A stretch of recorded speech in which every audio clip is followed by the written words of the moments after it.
কী ব্যাপারে কোকো?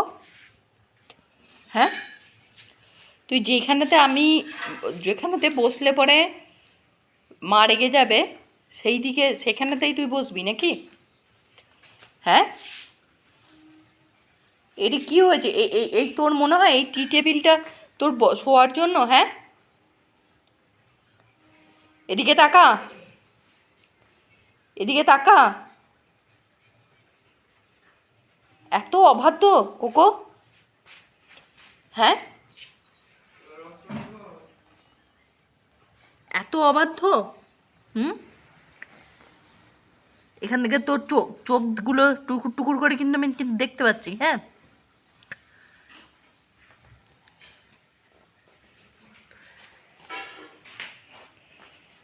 যেখানেতে বসলে পরে বাড়ির সবাই রেগে যাবে, যে কাজগুলো করলে পরে বাড়ির সবাই রেগে যাবে, সেইগুলো তুই বেশি করে করবি।